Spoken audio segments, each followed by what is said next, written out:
নবী সাল্লাল্লাহু আলাইহি ওয়াসাল্লাম বলেন, যার সামর্থ্য ছিল অথচ কোরবানি করে নাই, কসম খোদার, নবী সাল্লাল্লাহু আলাইহি ওয়াসাল্লাম বলেন সে যেন আমাদের নামাজে না আসে, ঈদগাহে না আসে, নামাজ পড়তে, ঈদের নামাজ, সে যেন না আসে।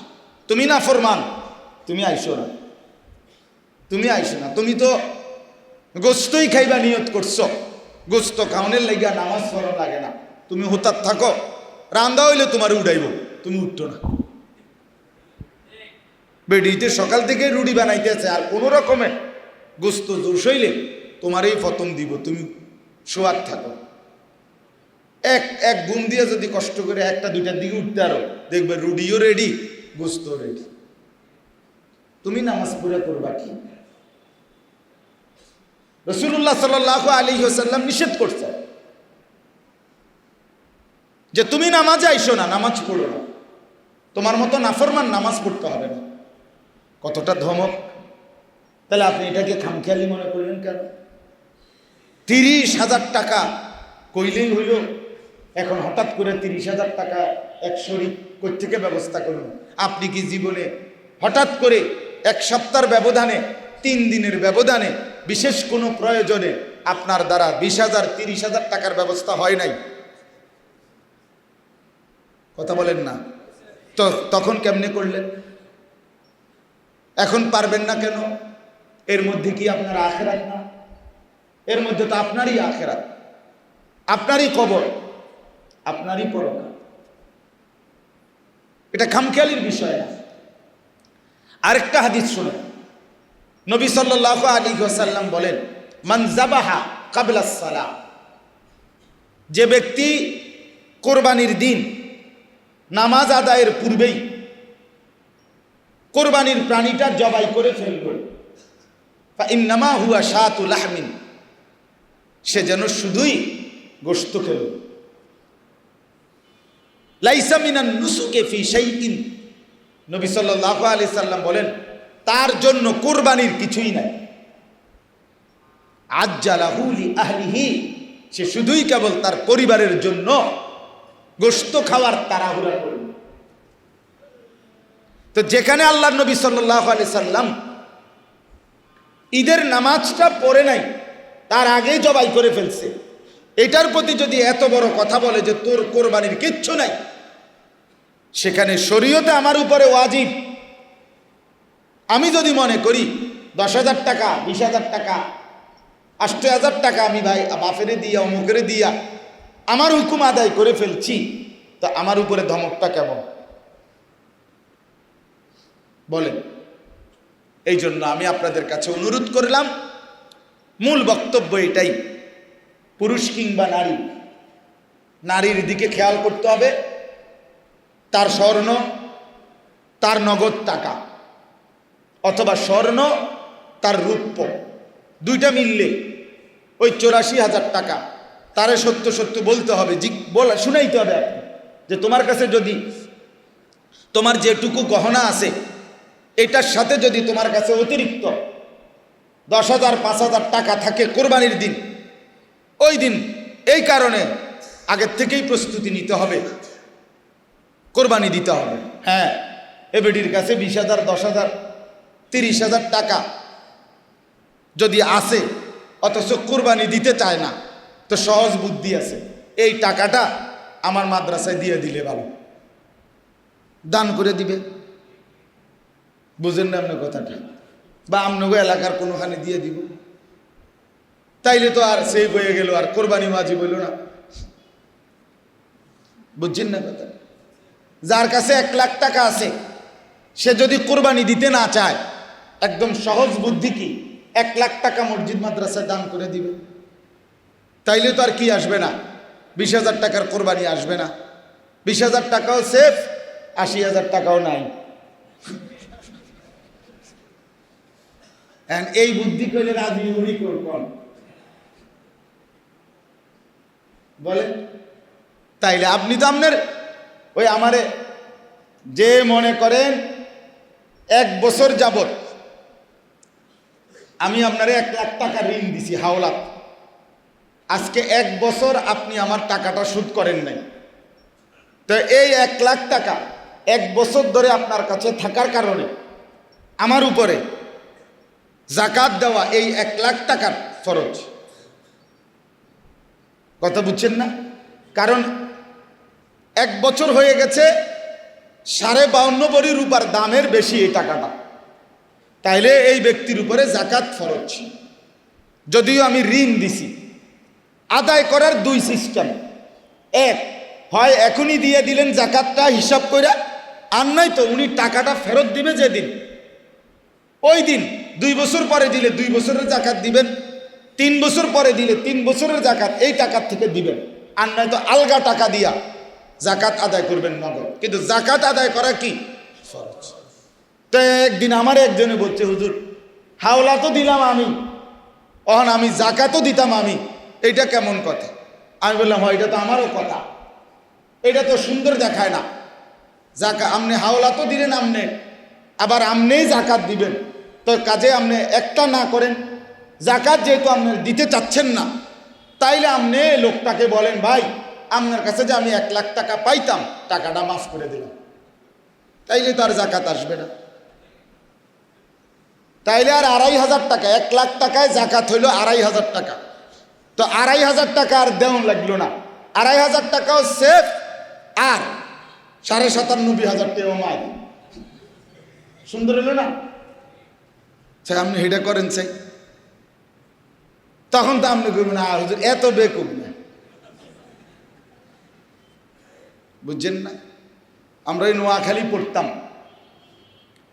তো নোয়াখালীতে মানুষের রসিকতা করে বলতো সুপারি, নোয়াখালীতে তো সুপারি বেশি, তো বাজারের দিন যে সুপারি বেছে 4টা করে খালি গুনে না, তো এই 4টা করে করে মানে বেচলে হেবড়ার বস্তার মধ্যে, ব্যাগের মধ্যে 4টা গুইনা গুইনা, তো ওই দুষ্টামি করে ওখানে শুনতাম সবসময় বলতো যে 2-3 বার 4 বার 3টা করেও দিয়ে দিছে আলি।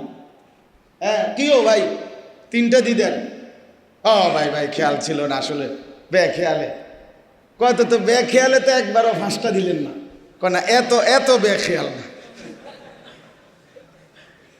পাগল হয়েছি যে এত পাগল না, 3টা দিয়ে 4টা বুঝি, কিন্তু 5টা দিয়ে কি বুঝি না, না এত বেকুব না। তাইলে বিষয়টা হইল, আমি আপনাদের কাছে গুরুত্ব দিলাম, আপনারা আপনাদের পুরুষ, নারী, স্বামী, স্ত্রী, ছেলেরা, উপার্জনের ছেলেরা, এদের প্রত্যেকের, ছেলের বউ, এদের প্রত্যেকের সাথে কথা বলে নিবেন, মশওয়ারা করে, তাদের সম্পত্তির আইডিয়া করে, হিসাব নিয়ে, এরপরে প্রয়োজনে আবারও একজন আলেমে দিন থেকে জিজ্ঞেস করে নিবেন। তাহলে যতজনের উপরে কোরবানি ওয়াজিব, ততজন কোরবানি করবেন। কোরবানির প্রাণীটা, যেই প্রাণীটা আল্লাহর জন্য কোরবানি করে, জবাই করে, আল্লাহ তাআলা সরাসরি বলছেন, এই আয়াত 2টার তর্জমা বলেই আমি শেষ করছি। আল্লাহ তাআলা বলেন, ওয়াল বুদনা জাআলনাহা লাকুম মিন শাআইরিল্লাহ। সুবহানাল্লাহ। আল্লাহ তাআলা বলেন, কোরবানির জন্য নির্ধারণকৃত প্রাণী আমি আল্লাহ ওই প্রাণীটাকে বানাইলাম সরাসরি আমি আল্লাহর নিদর্শন। এটা শুধু গরু না, এটা আমি আল্লাহর নিদর্শন। জাআলনাহা লাকুম মিন শাআইরিল্লাহ, এই লোক কোরবানির প্রাণীর 1 নম্বর বৈশিষ্ট্য। আল্লাহ বলেন, এটা আমার নিদর্শন, এটা আমার। বান্দা যখন সিদ্ধান্ত নিছে আমি কোরবানি করব, এই গরু, এই ছাগল, এই বকরি, এই ভেড়া, দুম্বা, ওট, আল্লাহ বলেন এটা শুধু তখন আর গরু, ছাগল, ভেড়া, বকরি নয়, বরং এটা আমার। শাআইরিল্লাহ, আল্লাহর নিদর্শন। বাইতুল্লাহ আল্লাহর নিদর্শন, কোরআনুল করিম আল্লাহর নিদর্শন, রাসূলুল্লাহ সাল্লাল্লাহু আলাইহি ওয়াসাল্লাম আল্লাহর নিদর্শন, আহলুল্লাহ দিনদার মুত্তাকি আল্লাহর নিদর্শন, এবং অসংখ্য ইসলামের নিদর্শন আছে। মসজিদ আল্লাহর নিদর্শন। এরকম যত কিছু আল্লাহর নিদর্শন, তন্মধ্যে কোরবানির প্রাণীটাও আল্লাহর নিদর্শন।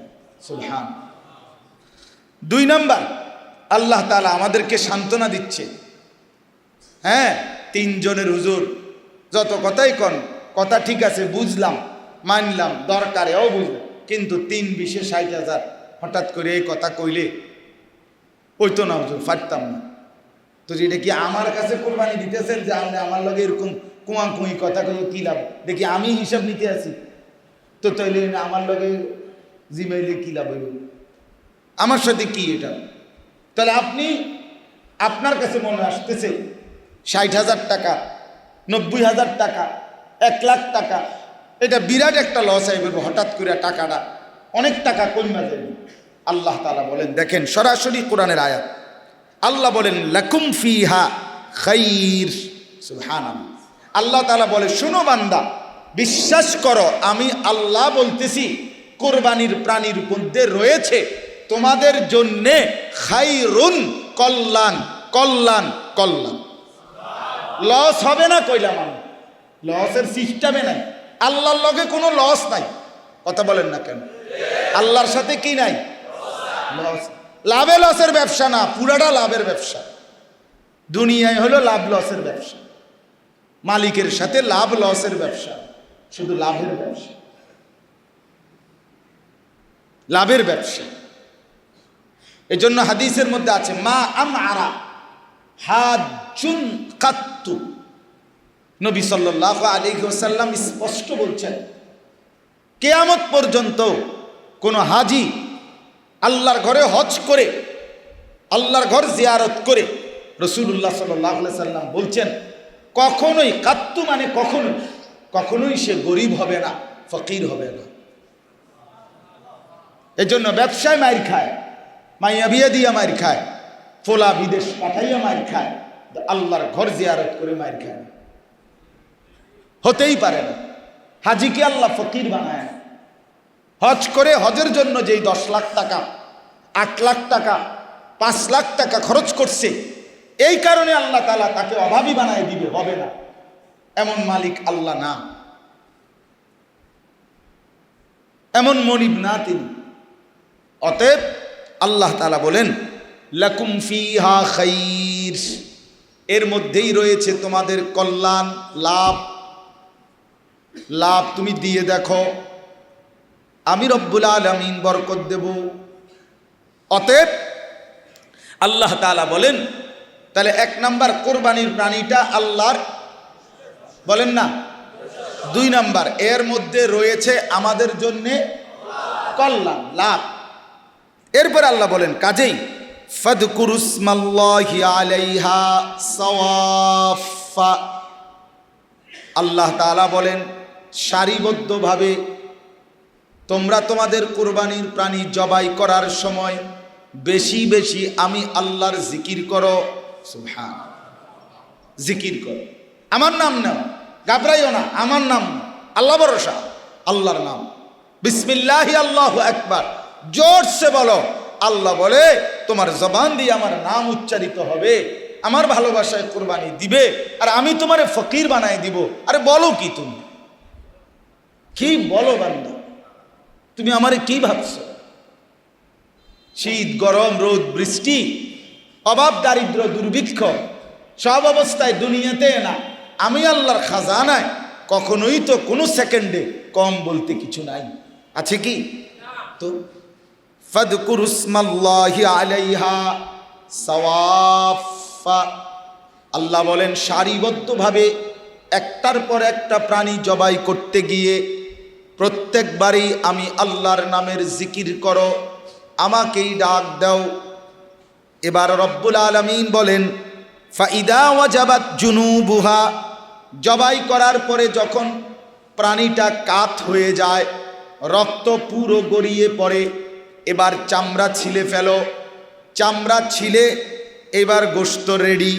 তো আল্লাহকে জিজ্ঞেস করেন, রব্বুল আলামিন, আপনার জন্য কোরবানি করলাম, টাকার মায়া করি নাই, আপনি বলেছেন দিলাম, আপনার নামও উচ্চারণ করলাম, এইবার গোশত খুলে রেডি করলাম, চামড়া ছিললাম, এখন গোশতগুলো কি করব?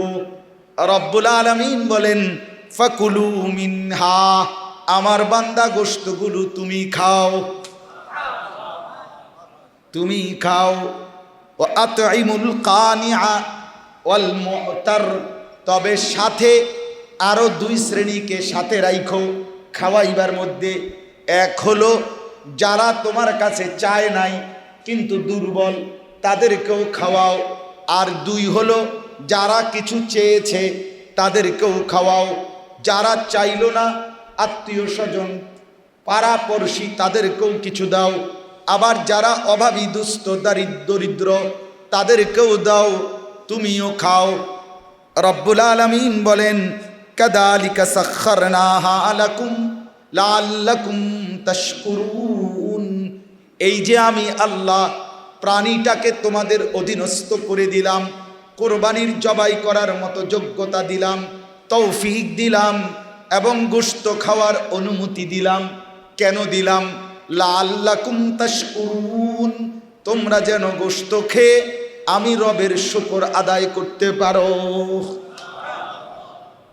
এবার যদি শেষ কথা আমি যদি আল্লাহকে বলি, রব্বুল আলামিন আমি তো 4 বাজার খুইজা বড় কষ্ট কইরা রৌদ্রের মধ্যে ঘামে ভিজা বহুত চাইয়া চিন্দা এই গরুটা কিনছিলাম আপনার জন্য, আপনার নাম নিয়ে জবাই করলাম, এত কষ্ট করে আপনার জন্য কোরবানি দিলাম, বিনিময়ে বুঝি একটা টুকরাও নিতেন না?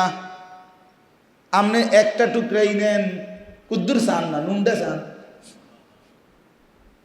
আপনার লেগেই তো কোরবানি দিছি, একটু নেন, একটু দেখেন।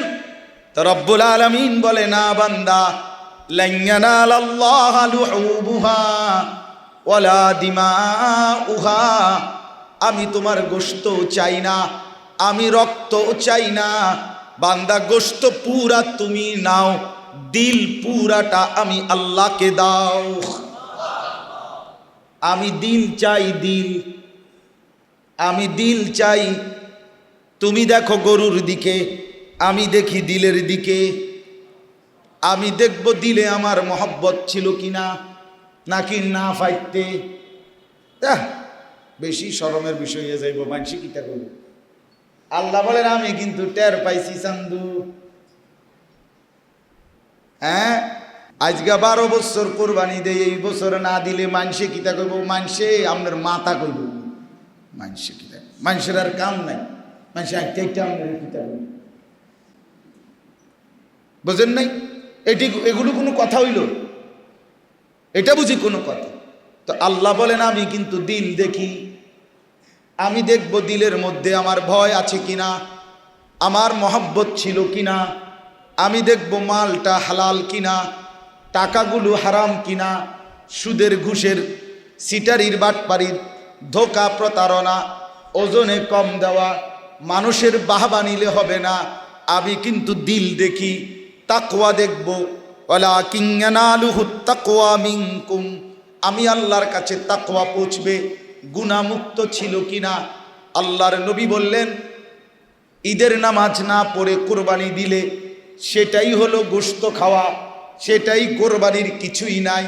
তাইলে বাপ বলেন 2 রাকাত ঈদের নামাজ না পড়লে তার আগেই কোরবানি দিলে, তাইলে যদি হয় নবী এত রাগ, ফজরের নামাজ না পড়ে কোরবানি দিলে কেমন হয়? কি খবর? কোরবানির দিন গোশত করতে করতে কোবাইতে আড্ডি, আমনে নাফরমান জোহরও পড়লেন না, আসরও পড়লেন না, মাগরিবও পড়লেন না। আপনার মতো নাফরমান কি দরকার ছিল কোরবানি দেওয়ার? হ্যাঁ, আমনে এমনে 20 কেজি গোশত কিনে রাখতেন, তাইলেই তো ভালো আছিল। আপনি এটা কি কোরবানি দেন? কার জন্য দিতে আছেন? আল্লাহ তাআলা বলে, বান্দা আমি বুঝি না কে, জোহরের নামাজও বাদ, আসরের নামাজও বাদ, মাগরিবের নামাজও বাদ, গোশত খাইতে খাইতে, রুটি খাইতে খাইতে, রঙিন টেলিভিশনে নর্তকীর ছবি দেখতেছ, ঈদের নাটক দেখে, ঈদের সিনেমা দেখে, ঈদ উপলক্ষে শুভ মুক্তি দিছে, ঈদ উপলক্ষে এই চ্যানেলের 7 দিন ব্যাপী বিশেষ আয়োজন, ঈদ উপলক্ষে সিনেমা হলে নতুন নাটক, নতুন ছবির শুভ মুক্তি। ঈদ কি তাদের বাফের? কথা বলেন না কেন? ওই চ্যানেলওয়ালার আব্বার ঈদ এটা। তাহলে তুই ঈদ উপলক্ষে নাটক ছাড়ার কি আছে? ঈদ তোমার বাপের, ঈদ তো আল্লাহর দেওয়া, ঠিক কিনা বলেন না কেন? কোরবানির এই ইবাদত পালনের অধিকার, অনুমতি, হুকুম এটা আল্লাহ দিছেন কিনা? তো এটার লগে নাটক কি? এটার সাথে সিনেমা কি তা বলেন? রুটি খাইতে খাইতে, গোশত খাইতে খাইতে নাটক দেখে, বাহ বাহ মুসলমান, তামাশা। হ্যাঁ, খান গোশত, গোশত কোনো আশ্চর্য কিছু না, গোশত কোনো আপনি নতুন খান না, গোশত মানুষে সারা বছরে খায় কিনা বলেন না কেন? কাজে এটা কোনো আশ্চর্যের কিছু খালাস। এই জন্য বললাম গুনাহমুক্ত চাই, গুনাহমুক্ত। কি মুক্ত বলেন? দিলের মধ্যে আল্লাহর সন্তুষ্টি থাকতে হবে। হারাম টাকা হইতে পারবে না, হারামের 1 টাকা মিশলে কারো কোরবানি হবে না। সুদের টাকায়, ঘুষের টাকায়, বাটপারির টাকা, ওজনে কম দেওয়া টাকা, ধোঁকাবাজি প্রতারণার টাকা দিয়ে যেই লোক কোরবানিতে অংশীদার হয় সে নিজেও খাইছে বরবাদ, বাকিদের কোরবানিও বরবাদ, বাকিরাও মার্ডার। না আমি গোস্ত দোষ হইব, এটা সমস্যা হইত না, রুডিও সিদ্ধ হইব। আল্লাহ আমাদেরকে মাফ করে দেন। তাহলে আল্লাহ তাআলা বলেন গোস্ত রক্ত আমার কাছে মূল বিষয় না, তোমার দিলের তাকওয়া, গুনাহমুক্ত জিন্দিগি, গুনাহমুক্ত মহব্বত, এটা আমি চাচ্ছি। আমি ওইটা নিয়ে নেব, ওইটা পাইলে নেব, না পাইলে তোমার গোস্ত তুমি খাও, আমি কিছু পাইলাম না। কথা বলেন না? কাযালিকা সাখখারাহা লাকুম লিতুকাব্বিরুল্লাহা আলা মা হাদাকুম ওয়া বাশশিরিল মুহসিনিন। আল্লাহ তাআলা বলেন এভাবে আমি আল্লাহ তাআলা তোমাদের জন্য কোরবানির এই প্রাণী অধীনস্থ করে দিলাম, তোমরা যেন কোরবানির দিন আমার তাকবীর ধ্বনি দিতে পারো, এবং নেককারদের জন্য, আল্লাহর হুকুম পালনকারীদের জন্য জান্নাতের সুসংবাদ দিয়ে দিলাম। সুবহানাল্লাহ।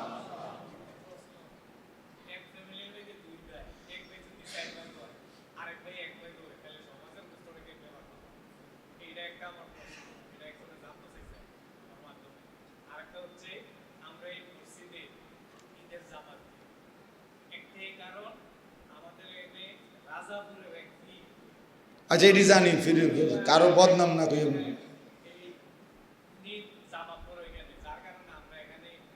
আমরা ঈদের নামাজ আয়োজন করেন, কারণ টারণ বাদ দেন, নামাজের আয়োজন করেন তো আগের থেকে, ওই আয়োজন হবে, 5 জন পড়লে 5 জন পড়বে, সমস্যা কি? ঠিক আছে না? ইনশাআল্লাহ এই কথা। তাহলে ঈদের নামাজ, ঈদুল আজহার নামাজও এই মসজিদে অনুষ্ঠিত হবে। কোরবানির গোশত বন্টনের ক্ষেত্রে সহজ কথা হইল, একদম সহজ হিসাব, যে আপনার গোশত 4 ভাগ 3 ভাগ লইয়া কথা না, কথা হইল যে এই গোশত থেকে স্বাভাবিকভাবে মুস্তাহাব, উত্তম 3 ভাগ করা। আমি যা পাইলাম গোশত, তা 1 ভাগ নিজের, 1 ভাগ গরিব দুঃখী, আর 1 ভাগ হলো আত্মীয় স্বজন, হ্যাঁ এদের। কিন্তু কেউ এটার মধ্যে ইচ্ছে করলে কম বেশ করতে পারে, এটা না জায়েজ না। কথা বুঝেন? আমি গরিবের জন্য একটু বেশি দিলাম, নিজের জন্য একটু কম রাখলাম, অথবা আমি নিজের জন্যই, আমার ফ্যামিলি একটু বড়, 12-14 জন 10 জন মানুষ আমার ঘরে, তা আমি আমার জন্য একটু বেশি রাখলাম, গরিবের জন্য, আত্মীয় স্বজনের জন্য একটু কমাইলাম, এতে সমস্যা। এটা আপনার দিলের মহব্বত হিসাবে বন্টন। হ্যাঁ, বুজুর্গরা সহজের জন্য আল্লাহওয়ালারা এটাকে বলে দিছেন যে আপনি আপনার গোশতটাকে 3টা ভাগ করে দিন, কিন্তু 3 ভাগের থেকে 1 সুতা কম বেশ হইতে পারবে না, এটা না। কথাটা বুঝছেননি? কম বেশ কি হইতে পারবে? হইতে পারবে। এখানে একবারে ফাল্লি মাইপা না, ওই শরিকদারের গোশত কি হইতে হবে? সমান হইতে হবে। কথাটা বুঝছেন? মানে আমরা 4 জনে কোরবানি দিলাম, তো এই শরিকদারের মধ্যে কি হইতে হইব? মাইপা দিতে হইব। কিন্তু ওই যে আমার গোশতটাকে যখন আমি গরিবকে দেওয়া, আত্মীয় স্বজনকে দেওয়া, নিজের জন্য রাখা, এইটার মধ্যে একেবারে মাইপা একুরেট হইতে হইব, এটা জরুরি। এনে কম বেশ হইতে পারে প্রয়োজনের আইন। বুঝছেন কথাটা? যেমন অনেক সময় আমরা, যেমন আমাদের মাদ্রাসায় অনেক সময় অনেকে কোরবানি দেয়, ডাইরেক্ট 1 শরিক কোরবানি, উনি টাকাই দিয়ে দিছে, তো ওইটা গরিব অসহায় ছাত্র বা অন্যদের জন্য দিয়ে দেওয়া হয়। আমার শায়েখ আল্লামা মুফতি মুশতাকুর নবী সাহেব ওনার সুদর্ণপুর মাদ্রাসায় প্রতি বছর 14, 15, 12টা গরু ঈদের পর দিন জবাই হয়। এগুলা মানুষের শরিক হয়, 20,000 টাকা করে এই বছর শরিক, অর্থাৎ ওইখানে 7-20-এ 1,40,000 টাকা দিয়ে একটা গরু কিনে, তো এটা গরিব দুঃখীকে দেয়। উনি ওই এক শরিক কোরবানি দিছেই এই নিয়তে যে আল্লাহর রাস্তায় দিয়ে দিছে। কথা বুঝছেন? কাজেই এইটা কি হইতে পারে, কম বেশ হইতে পারে, এটা কোনো টেনশনের বিষয়। তা আপনারা আপনাদের মহব্বতে নিজেরা নিজেদের প্রয়োজন, বাকি গরিব দুঃখীকে অবশ্যই দেওয়া উচিত, আত্মীয় স্বজনকেও মেহমানদারি করানো উচিত, নিজেরাও খাওয়া উচিত। আল্লাহ তাআলা আমাদেরকে তৌফিক দান করেন। একটা ছোট্ট কথা হলো, আল্লাহ যদি তৌফিক দেয় ইনশাআল্লাহ আমি মঙ্গলবার দিন বাসা থেকে ইনশাআল্লাহ যাব, আল্লাহ চাহে তো ইনশাআল্লাহ। বুধবার দিন সকাল 10টায় আমার হজ্জের ফ্লাইট ইনশাআল্লাহ, এই বুধবার। কাজে আগামী জুমায় আমার আসা হবে না, কয়েক জুমাই টানা। তো আপনাদের কাছে অনুরোধ, আপনারা প্রত্যেকেই দোয়া করবেন, আমিও আপনাদের জন্য দোয়া করব ইনশাআল্লাহ। আল্লাহ তাআলা আমার সমস্ত মুসল্লিকে কবুল করে নেন, আমিন।